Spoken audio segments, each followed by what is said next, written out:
of British expansion were not fashioned in this way, nor were the foundations of Australia laid on such rotten soil.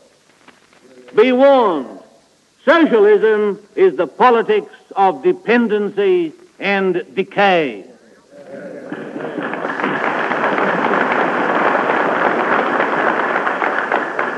The fixed charge is that the socialists, both here and overseas, have been so busy getting rid of the British Empire idea, weakening the organic link of the Crown, contracting away our rights to empire preferential trade, and abolishing our old common British citizenship, that they've had neither time nor inclination for an empire economic conference designed to marshal our common resources, still as great as any in the world,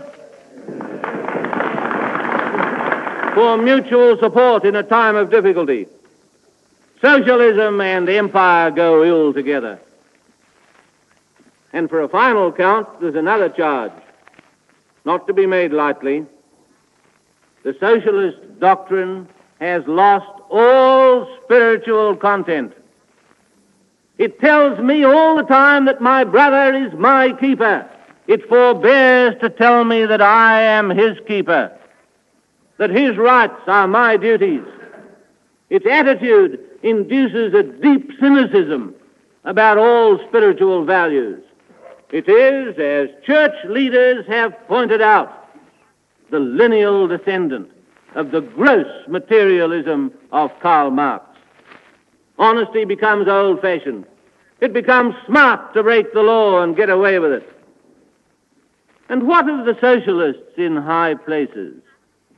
Departments, including the Department of Information, have been unblushingly used for the personal and political propaganda of ministers.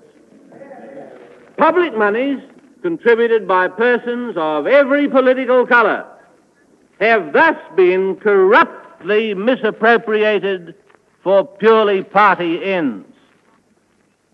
The socialist moral decadence has gone so far that every attack on such abuses in Parliament is received with gusts of self-satisfied laughter.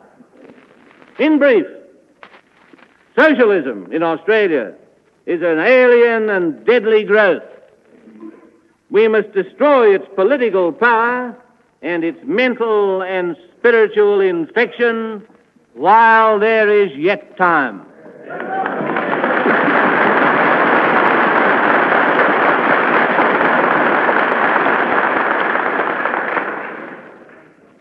The aspiration for full employment is no monopoly of the socialists.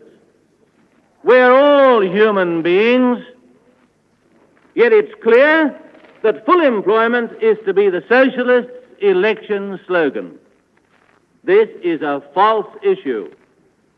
We shall confidently devote ourselves to full employment and to the avoidance of depression. The last depression arose from circumstances outside Australia.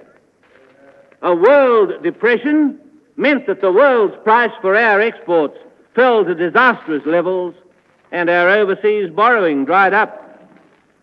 The majority of the governments then in office in Australia were Labor,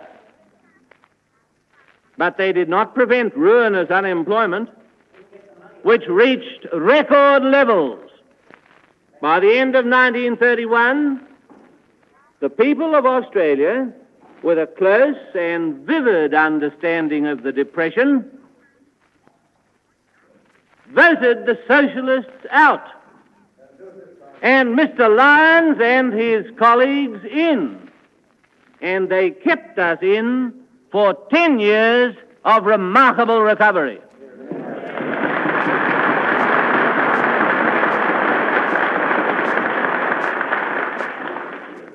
Similar events happened in almost every state. If you're tempted to believe that socialism is the answer, remember that the last depression satisfied the great majority of voters that it was not. But let's take the matter further.